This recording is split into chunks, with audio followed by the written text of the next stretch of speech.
Hi, it's Elena of Financialdemics, where I give you the tips and tools to manage your money, increase your savings and your income, and decrease your debt.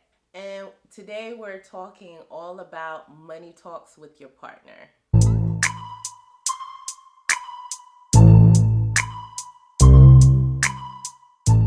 So, when it comes to talking about money with your significant other, it can always be a little difficult. You could be a little anxious.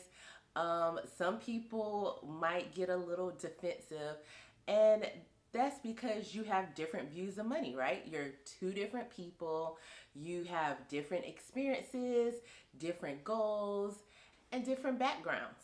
So, I'm going to give you a few ways to make talking about money with your significant other a little bit easier of a task, right? Or truthfully, not even a task, something that eventually becomes a natural occurrence.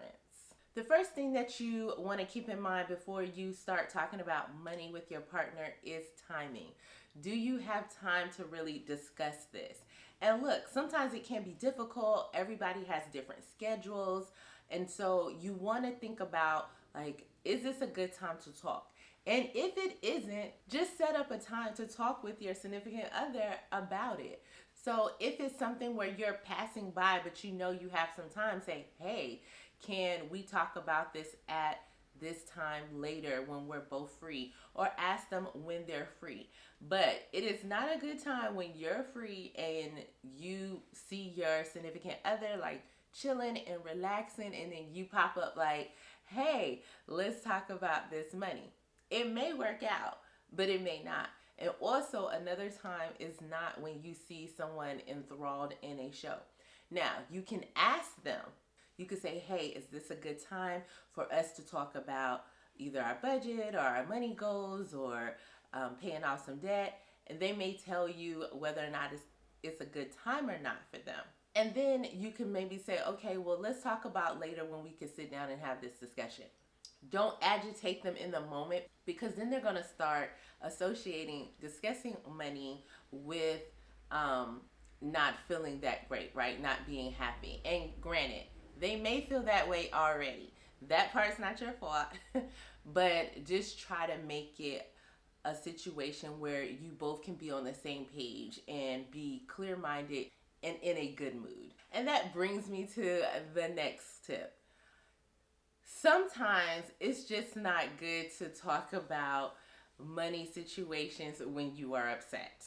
Try to be in good spirits when you discuss money. There may be something that happened financially that has you upset, but just take a step back and then discuss it with your significant other. If you do it in the moment, or at least if you're me doing it in a moment, it's not going to come off very good. It's not going to be a good situation. It's going to blow up into something more than what it was in the first place. And so you want to make sure that you are in a place where you have a clear mind and you can clearly articulate the issue, right?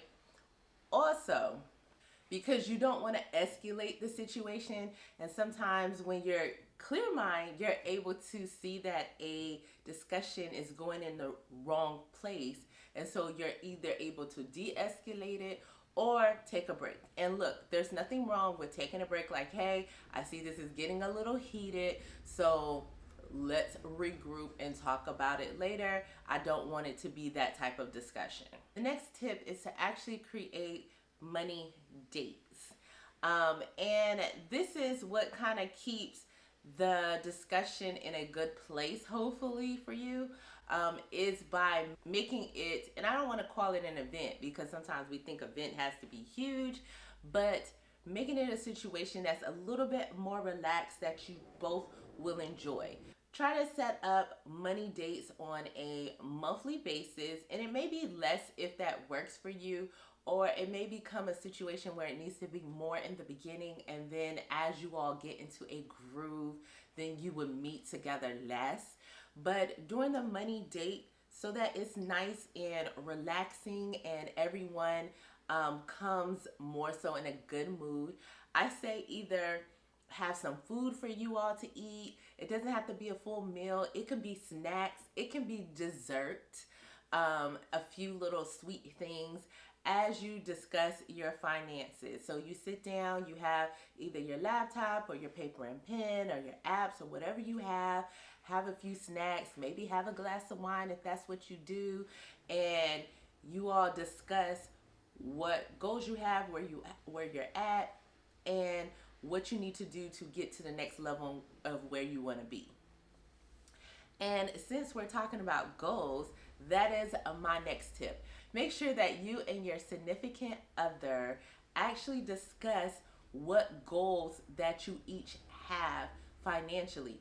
And sometimes understand that maybe your significant other may not have a direct financial goal.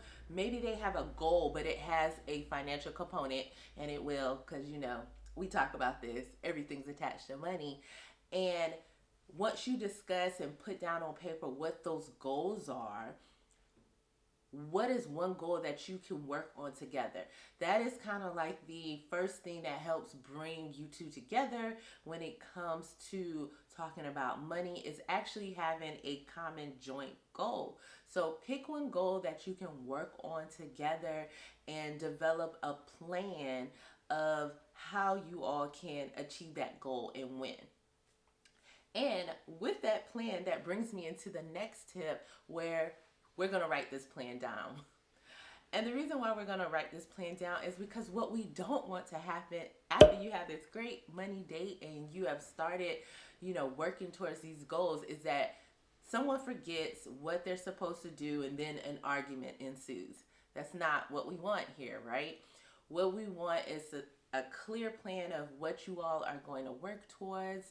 And so because you have that plan written down, you all can go back and reference it whenever you need to. And then you can also track your progress towards that plan, which should hopefully help bring you together. Now, with my next tip, it goes along with that plan. Make sure that you are both being flexible. Even if you're the person initiating, please be flexible, because I feel like in most relationships, there is someone who is more like financially focused, and then there's someone who's more freeing, and that's okay. But try to be flexible. Don't try to be so stringent. If you both can come to a common ground, then that helps the relationship as a whole.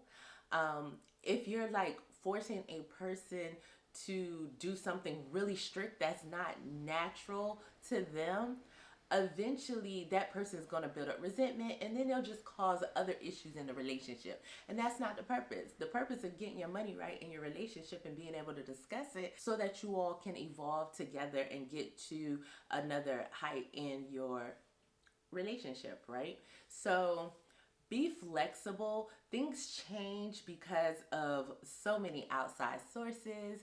And so if it's not exactly, what you want to do, then adjust a little bit and it'll be okay. So, it may be me, like I might want to say, oh, let's save $10,000 by June, and my significant other might be like, June? Like, I'm not gonna have any money. Like, can we push it to December? And I'm like, no, June. Seriously, if we're working towards the goal, it might not even be December. Like, it might be October, because we're working towards the goal. And once the person gets in the habit, like at least for me, once I get in the habit and I see that build, then typically like you start putting a little more to it. And the person might not do that. It might take till December. But guess what? They still wanted to achieve the goal. So just be flexible and make changes when they need to happen. All right, so the next tip that I have is, whatever plan that you create, make sure that plan gives you and your significant other room for fun money. I talk about fun money all the time. I think it's important for you to be able to have some type of money to spend however you want, no questions asked. The goal here is to work towards a common ground without being restrictive. And so you don't want to put your spouse or you in the place where, like, it just doesn't work. And again, that resentment occurs. So if you're able to come to a common ground on how much fun money that you have, and then know that you both have personal money to spend however you choose to, I think it'll be a better situation for the both of you, because you're able to still feel like you have some type of control, right? But also you're still working towards this amazing goal together. And my last tip is be willing to admit any mistakes that you have made. And the reason why you need to do this is, first of all, it eliminates that thought of judgment, hopefully, right? Because none of us are perfect. I've not met a single person who's been perfect with money. And so you want to be able to admit mistakes that you've made, and hopefully that makes your significant other comfortable with mistakes that they have made about their money. Also, this needs to be applied going forward. So just because you have this great plan, y'all have this money dates, you have your fun, your money, and you're flexible, does not mean that mistakes will not be made. They happen, because sometimes you think you're doing what's best and it's not what's best, or sometimes things are so busy and you miss something, and then it affects other things that are going on financially. And so don't make that other person feel bad. Just discuss it, figure out how to fix it.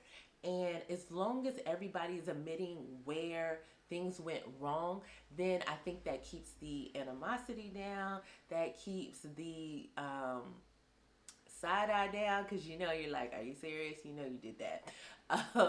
And it will keep you on a good path towards working towards your money together and just reaching all of your financial goals. So in the comments below, let me know if you have any additional tips about how to talk to your significant other about money. If you enjoyed this video and it was helpful for you, please give it a thumbs up. That helps to get out to more people. If you're not subscribed already, go ahead and hit that subscribe button.